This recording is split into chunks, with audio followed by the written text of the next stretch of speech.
Hello everyone, আসসালামু আলাইকুম। সবাই কেমন আছেন? আই হোপ সবাই অনেক বেশি ভালো আছেন।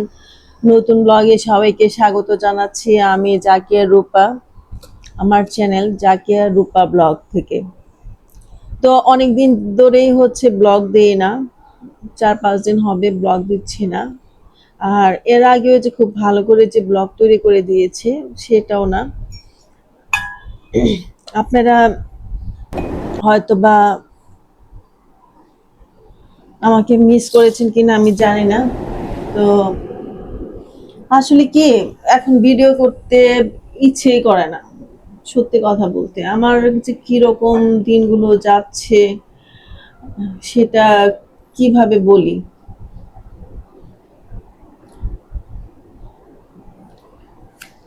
সবাই হয়তোবা জানতেন যে আমার ছোট মামা আসছিল মালয়েশিয়া থেকে। তো মামা অসুস্থ ছিল, তো সেটা নিয়ে হচ্ছে দৌড়াদৌড়ির মধ্যে ছিলাম। তো এখন আর দৌড়াদৌড়ি নাই, এক সপ্তাহ তারপর দৌড়াদৌড়ি নাই। মামা চলে গেছে মামার আপন ঠিকানায়, না ফেরার দেশেই চলে গেল। তো যার ফলে হচ্ছে কি, এখন মানে রান্না করছি, খাওয়া দাওয়া করছি কিনা মানে কোনো কিছুতেই না আর এনার্জি পাচ্ছি না। আর মামাকে ভুলে থাকার জন্য দেখা যাচ্ছে যে একটু ঘুমের ওষুধ খেয়ে ঘুমাচ্ছি, আর ব্রেনও কাজ করতেছে না, আর শরীরও দুর্বল হয়ে যাচ্ছে।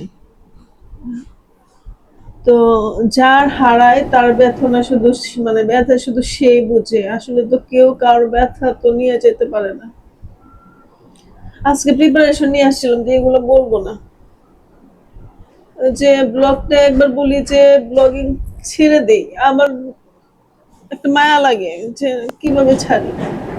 আমি হয়তো বা খুব ভালো ব্লগিং করতে পারি না, কিন্তু 6 বছর যাবত ব্লগিং করে আসছি। আমি তো আর 6 বছরে মানে আহ, করিয়ে আসছি শুধু, কিন্তু মানে ভালো ব্লগার তো না। তারপরে হচ্ছে যে আমার নিজের শান্তির জন্য, নিজের একটু ভালো লাগার জন্য আমি ব্লগিংটা করি। এই যে আমার মামা গত বছর আসছিল, আমার যে আগের যে চ্যানেলটা রয়েছে সেখানে মামার কিছু স্মৃতি আছে, ওইগুলো দেখি, এই জন্য ছাড়তে ইচ্ছে করে না, যে অন্তত ফ্যামিলির মেমোরি গুলো থাকুক। তো আমার মামা অনেকেই বলছেন যে আপা আপনি কোনো আপডেট নাই কেন। তো আপডেট নাই, আপডেট নাই কারণ হচ্ছে মামা চলে গেছে গত বৃহস্পতিবার ভোর 5টা 5:30টার দিকে। তো ওই দিন তো যাই, দেশের বাড়িতে যাই। তারপরে হচ্ছে মামাকে দাফন টাফন করিয়ে রাত্রে 1টার সময় বাসায় আসি। বাচ্চাগুলা বাসায় ছিল, বড় বাচ্চাটাকে নিয়ে গেছিলাম, আর ছোটটা বাসায় ছিল। আর আমার আব্বু অসুস্থ থাকার জন্য আব্বু যাইতে পারে নাই, এই জন্য চলে আসি। আর এছাড়া হচ্ছে আমার ছোট বাচ্চাটার ফাইনাল এক্সাম, ও যেহেতু ইংলিশ মিডিয়ামে পড়ে, ওর হচ্ছে জুন টু জুলাই সেশন। তো ওর হচ্ছে রবিবার থেকে এক্সাম ছিল, আর বৃহস্পতিবার মামা মারা গেছেন। তো যে চলে যাবার তো সে চলে গেছে। ও অসংখ্য স্মৃতি রেখে গেছে। কেউ যে তার বোন ভাগ্নে ভাগ্নির জন্য এত করে, খুব কম মামারাই করে। যারা লাকি তারাই শুধু পায় মামাদের আদর। এই তো আমরা বড় হয়ে গেছি, বুড়া হয়ে যাচ্ছি, তারপরে মামাদের আদর আমরা পাইছি। এটা আমাদের, এটা আমাদের কপাল, আমাদের কপাল ভালো। এই জন্য হচ্ছে এই বয়সে এসে মামার আদর পাইছি।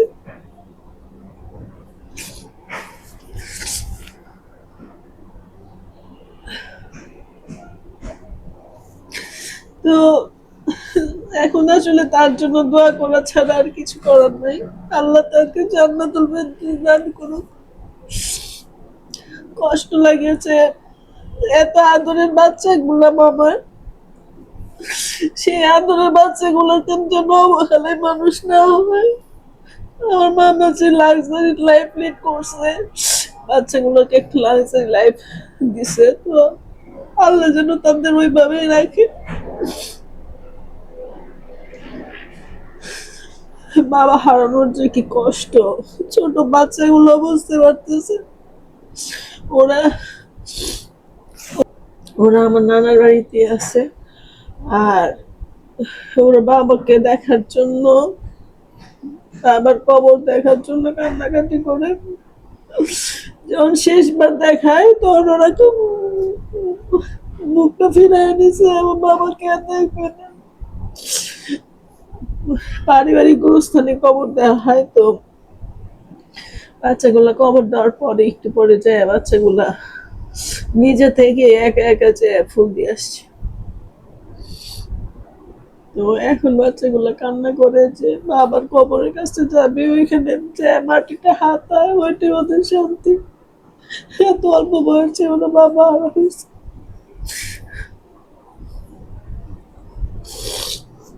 আর সবচেয়ে তৃপ্তির ব্যাপার হচ্ছে মামা আগে আল্লাহ মালয়েশিয়া থেকে, আল্লাহ মানে অশেষ রহমত ছাড়া কখনোই সম্ভব হতো না মামাকে মালয়েশিয়া থেকে মামা যে কিভাবে প্লেনে আসলো, কারণ এইসব পেশেন্টের রুগীরা, মামা তো ক্যান্সারের লাস্ট স্টেজে ছিল, হাড়ে ছড়ায় গেছিল, ব্রেনে ছড়ায় গেছিল, এমন অবস্থা মামা বুঝতেও পারেনি।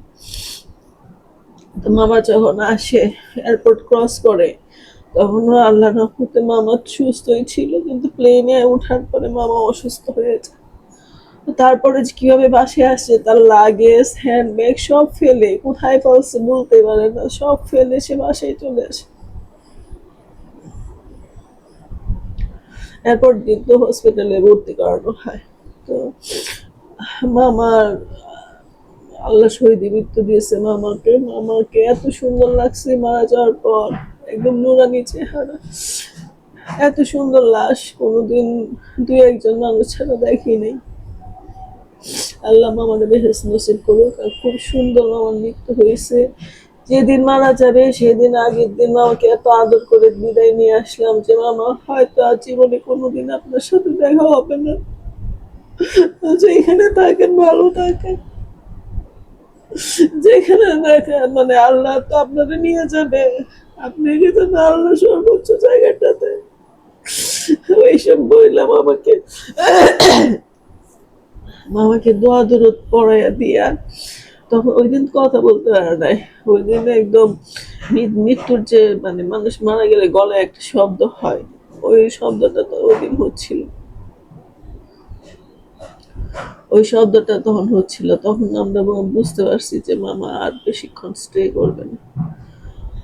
তো আমরা তো আসি রাত্রে হসপিটাল থেকে, রাত 10টার দিকে আসি বাসা, 10টা সাড়ে 10টার দিকে আসি বাসা। তারপরে ঘুম, ফজরের সময় যখন আমার বৃহস্পতিবার ছিল, বাচ্চাদের তো স্কুল ছিল, পরে বাচ্চাদেরকে হচ্ছে রেডি করাবো। আমি তো সব বলে উঠি, উঠে হচ্ছে বাচ্চাদেরকে টিফিন রেডি করি, বাচ্চাদের কে উঠায় রেডি করাই। কারণ আমাদের যদি 5টা সাড়ে 5টায় না উঠতে পারি, নামাজটা একটু দেরি হয়ে যায়, 5টা সাড়ে 5টায় না উঠতে পারি, তখন হচ্ছে যে সবকিছু লেট হয়ে মানে বাচ্চারা ঠিক মতো স্কুলে পৌঁছাতে পারে না। ওই দিন তার বাচ্চাদের স্কুলে দিইনি, আমি উঠছি বাচ্চাদের টিফিন বানাবো, এই জন্য উঠবো উঠবো উঠবো ভাব, উঠি নাই। এখন তো আমার কাজিন ফোন করছে, ফোন করে সে কান্না করতেছে যে মামা চলে গেছে। তুই এত সুন্দর করে মামাকে আদর করে দিয়ে আসলাম, মামার কাছে বিদায় নিয়ে আসলাম চিরদিনের জন্য। মামার হাতটা ধরলাম, গরম হাতটা ধরলাম, মামা আসি। তখন মামা মনে হচ্ছিল যে, আমাদের মনে হচ্ছিল, জানি না তার ভিতরে কি চলছিল, আমাদের মনে হচ্ছিল যে আমাদের কিছু বলতে চাইতেছে, নড়াচড়া করতেছে।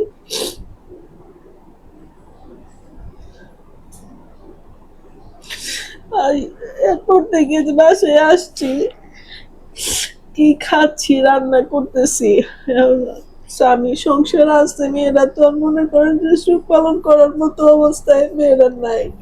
স্বামী সংসার দেখা লাগে, স্বামীর খাবার সন্তানদের খাবার রান্না করতেছি কিন্তু আমি আর আমার মধ্যে নাই।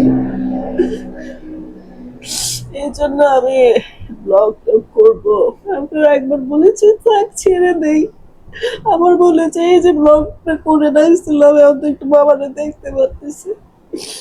আমার ব্লগটা হয়তো বা আমি মানে আমার মানসিক তৃপ্তি যে আমি তো কোনো মানে ব্লগ করি তো 6 বছর হয়তো বা ব্লগিং ভালো করতেছি না, কিন্তু এই যে না আমি যে তৃপ্তিটা পাচ্ছি যে গতবার আসছিল আমার মামার সাথে কাটানোর সময়গুলা,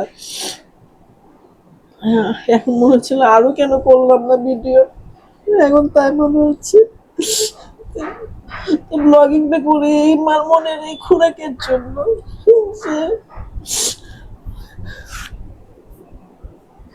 মনের এই খোরাকের জন্য নিজের স্যাটিসফাইয়ের জন্য নিজে একটু সুস্থ ভাবে বাঁচার জন্য নিজের ভালো লাগাটা মূল্যায়ন করার জন্য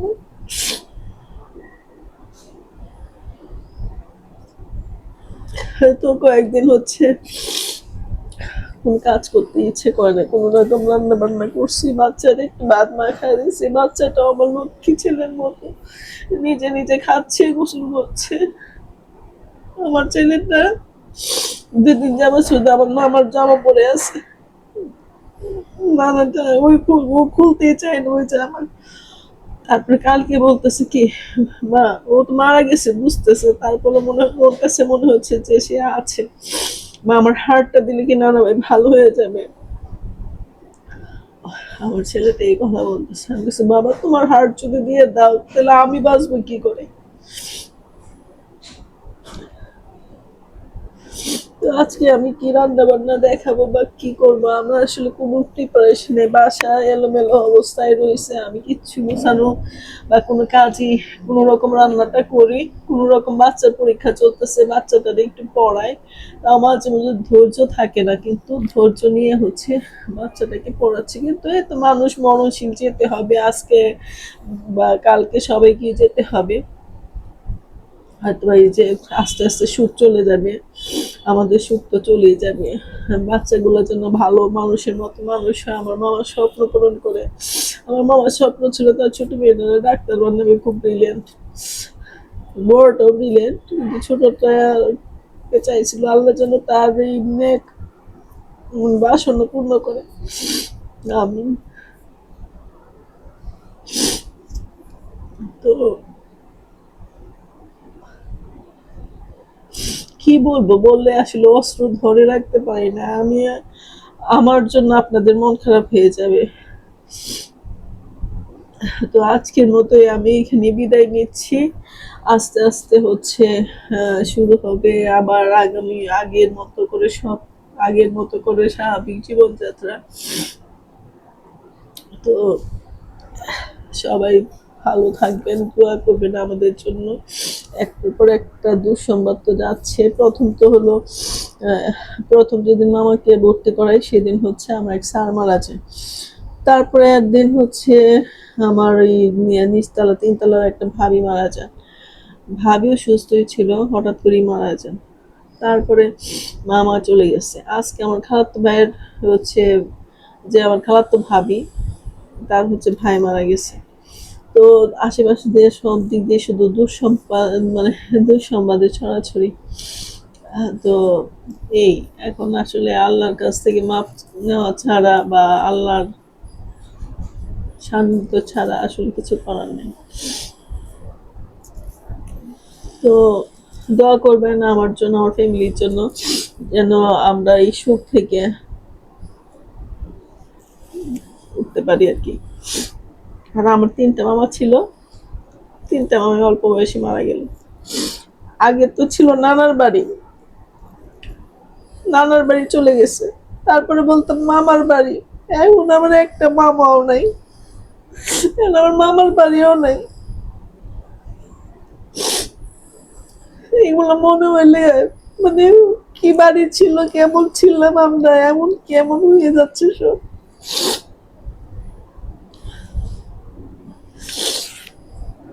একদম পুরাতন রাজবাড়ি গুলা যেরকম ভেঙে চুরে পড়তেছে,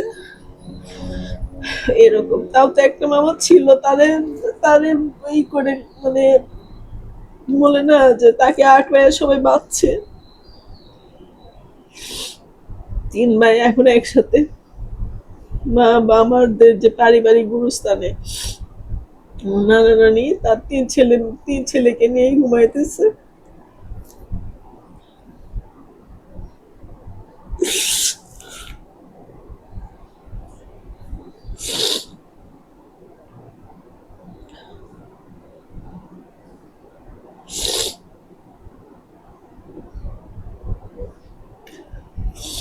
ঠিক আছে, আজকের মতন বিদায় নিচ্ছি। আল্লাহ হাফেজ।